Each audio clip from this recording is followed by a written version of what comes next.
Teelola dhaabinsa sadaasa lama aangawoonni naannoof humnoonni naannoo Amaaraa erga waliigal teelola dhaabinsa sadaasa lama bara 2022 irra gahamee qabe naannoo kaaba Tigraay keessatti akka duula fixiinsa sanyiitti dhalattoota Tigraay humnaan qe'ee isaaniirraa buqqisuu itti fufaniiru jechuudhaan dhaabbati mirga namaa Human Rights Watch himatee jira. Mootummaan Itoophiyaa ajajaawwan waraanaaf aangawoota kanneen dhiyaa Tigraay keessatti dhiittaa mirga namaa hamaa raawwatan irratti qorannaa akka geggeessu hojiirra akka rarraasuuf sirnaan himannaa irratti dhiyeessuu qaba jedha ibsichi. Erga sadaasa bara 2020 Tigraay keessatti wal dhibdeen ka'ee as humnoonni nagaa eegumsa Amaaraaf aangawoonni naannoo uummata Tigraay lixaa irratti fixiinsa raawwataa jiru. Qorannoon Human Rights Watch dhiyeenya kana bahe akka agarsiisutti aangawoonni lama Koloneel Dammaqa Zawuduuf Balaay Ayyaalew kanneen kanaan dura miidhaa dhaqqabe irratti hirmaatan yoo ta'u lammiilee Tigraay daraaraa irratti raawwachuu hidhuuf humnaan biyyaa ari'uu keessatti hirmaachuu itti fufaniiru jedha ibsichi. Waliigalteen lola dhaabinsaa kaaba Itoophiyaa fixiinsa sabaa dhalattoota Tigraay kanneen lixa Tigraay keessa jiran irratti raawwatamaa jiru xumuruu hin dandeenye jechuudhaan Human Rights Watchitti ittaantuun daayirektara Afrikaa Laatishaa Baadar dubbataniiru. Mootummaan Itoophiyaa miidhaa raawwatameef dhugumatti yoo haqa mirkaneessa ta'e qorannoo walabaa gocha hammeenyaa lixa Tigraay keessatti raawwatamaa jiru mormuu dhiisee aangawoonniif ajajaawwan waraanaa miidhaa geessisaniif akka itti gaafataman gochuu qaba jedhan.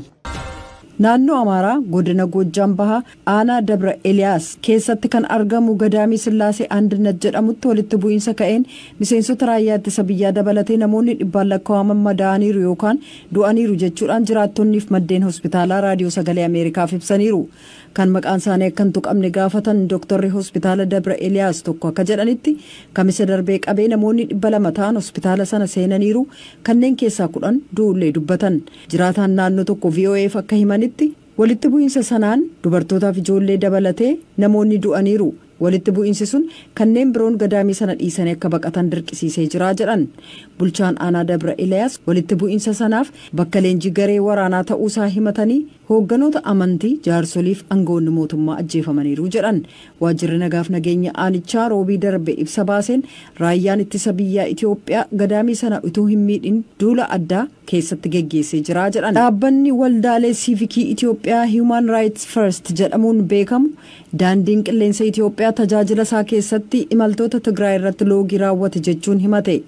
Himannaan dhaabbatichi dhiyeesse akka jedhutti daandiin balalii xayyaara mootummaa kun namoota rakkataniif dursa kennuu maqaa jedhuun lammiileen Tigraay umuriin isaanii waggaa 15 hanga 60 ta'e balalii Maqalee irraa gara Finfinneetti taasifamutti tikeetii akka hin bitanne dhorkaa akka ture yoo ta'u xiyyaaronni garuu yeroo hunda duwwaa deebi'aa turanii jedhee jira.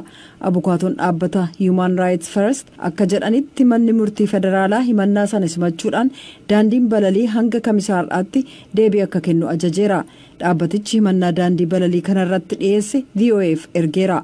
Dhaabbati Human Rights First hawaasa siiviilii biyya keessaa yoo ta'u kabajamuu mirga namaa biyyattii keessaa jabeessuuf jecha waggaa 4 dura hundeeffame.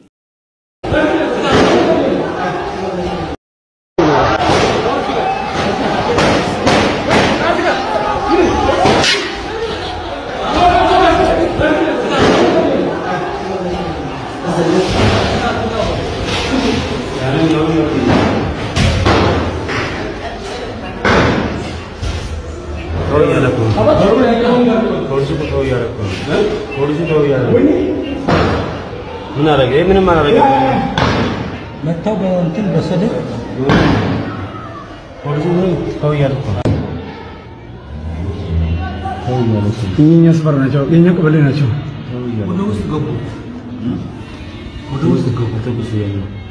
Belum. Jiraattonni godina Arsii aanaa Dodotaa magaalaa Amuudee irraa sababa waraanaan qe'ee ofii irraa buqqa'an rakkoo hammaataa keessa jiraachuu himan. Buqqaatonni Oromiyaa Lammiilee yaada kennan akka himanitti waraanni mootummaa naannicha qubatee jiru shamarran dirqiin gudeeduu dabalatee dararaa hamaan nurratti raawwataa jiras jedhanii jiru. Gammachiis Magarsaa guutuu isaa qaba. Jiraattonni godina Arsii aanaa Dodotaa magaalaa Amuudee irraa sababa waraanaan qe'ee ofii irraa buqqa'an rakkoo akkaan hammaataa keessa jiraachuu himatan. Buqqaatonni Oromiyaa 11 yaada kennan akka himanitti waraanni mootummaa naannicha qubatee jiru shamarran dirqiin gudeeduu dabalatee dararaa hamaan nurratti raawwataa jiru jechuudhaan himataa jiru. Godina Arsii aanaa Doddotaa magaalaa Amuddeetti waraana jabaa humnoota mootummaaf waraana bilisummaa Oromoo gidduutti torbanoota dura geggeeffameen lubbuun jiraattota nagaa hedduun darbuu fi jiraattonni hedduun qe'ee ofirraa buqqa'anii jiru. Uummanni yeroo darbee hanga ji'a tokkootii uddaqee fi qabeenya ofiitirraa buqqa'eetiin daaraa fi bubbee fi aduu fi qorratti baheetiin gaara qilee keessa jiraachuu jalqabe.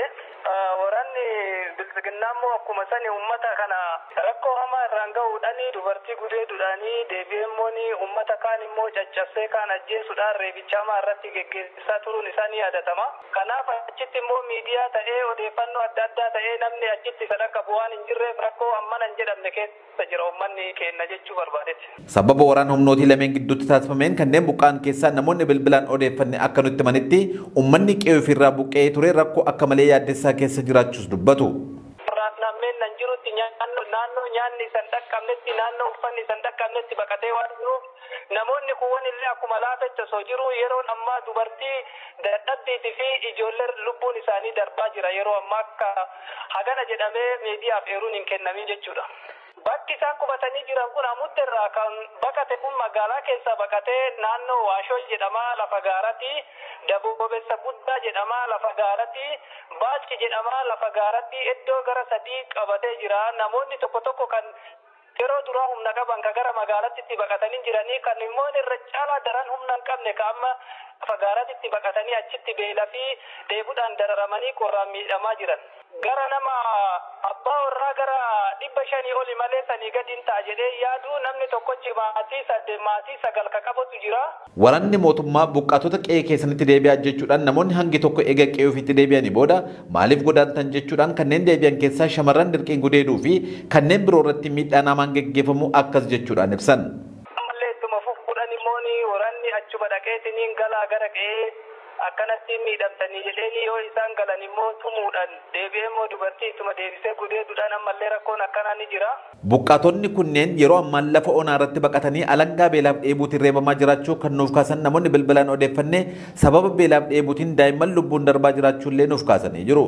Jiraattonni waraana geggeeffameen qe'ee ofirraa buqqaafaman yoo xiqqaate abbaa warraa 500 gadi hin taanu jechuudhaan kan nutti dubbatan kanneen bilbilaan dubbifne hangardhaa mootummaarraas ta'ee dhaabbata gargaarsa miti mootummaarratti qaamni buqqaatota kanaaf xiyyeeffannaa kennee dirmate tokkollee akka hin jiraatinis nuuf kaasanii jiru. Buqqaatota aanaa Doddotaa magaalaa Amuddeef naannoo isheerraa buqqaafaman kanneen lubbuun baraaruuf dhaabbileen gargaarsaa akkasumas Oromoon biyya keessaa faala jiraatu cufti xiyyeeffannaa kennuufiidhaan dirmannaa ariifachiisaan akka nu dhaqqabdan jechuudhaanis dhaammatanii jiru.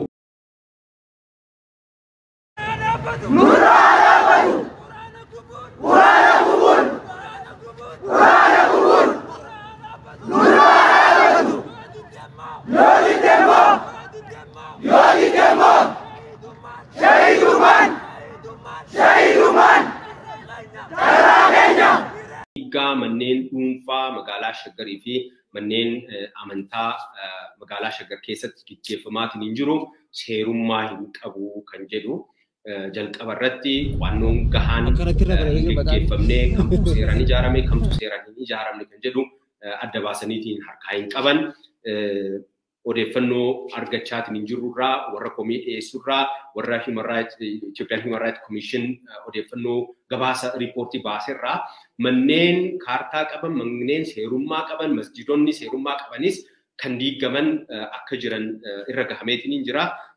Oduun kan jalqabaatiin humni fannoo godina Horroo Guduruu Wallaggaa aanaa Umuruu Gandaa makkannooti namoota nagaa haala suukaneessaa ta'een ajjeesuun isaa himamee jira. Humni finxaaliyyaa Amaaraa fannoon hoogganamu guyyaa kaleessaa waxabajjii 1/2023 galgala keessa namoota nagaa ajjeesuun hedduu madeessuun isaa himamee jira. Ayyaantu Abdii guutuu isaa qabdi. Fannoon godina Horroo Guduruu Wallaggaa aanaa Umuruu Gandaa makkannooti namoota nagaa haala suukaneessaa ta'een ajjeesuun isaanii himame.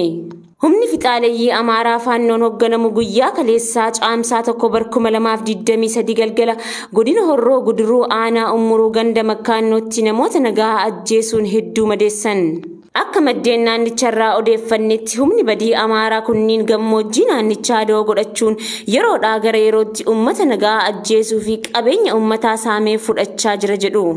Qaamni mootummaa nageenya biyyaa tiksa jedhamus namoota yakka uummata irratti hojjetanii fi qabeenya uummataa saamanii fudhatan osomaa argu callisuun qarshii irraa fudhatee isaan dabarsaa akka jirus jiraattonni naannichaa himan. Sirna saamichaa humnoota badii faannoon hoogganamuun namoonni nagaa hedduun lubbuu isaanii dhabuun kan himame yoo ta'u, kanneen keessaas obbo Guddinaa Gurraachoo, obbo Soorii Jukaar haadha manaa isaa wajjin kan ajjeefaman yoo ta'u, akkasumas obbo Takkalaa Tufaa haadha manaa isaa wajjin ajjeefamuun isaanii himameera. Armaan dura namni Oromiyaa 11 dubbise akka jedhutti godina Horroo Guduruu Wallaggaa aanaa Amurruu keessatti dhukaasa hidhattoonni faannoo Amaaraa qotee bultoota irratti bananiin namoonni 15 wareegamuu himee ture. Haleellaan irra deddeebiin naannicha keessatti raawwatamu kun Oromoota naannichaa lafa isaaniirraa balleessuu irratti kan xiyyeeffate ta'uu kan himan jiraataan Oromiyaa 11 dubbise kun yakka saba tokko irratti xiyyeeffatamuun waggootaaf raawwatamaa jiru kana mootummaan naannoos ta'ee kan federaalaa rakkina naannichaatiif bakka kennuu dhabuu himatan.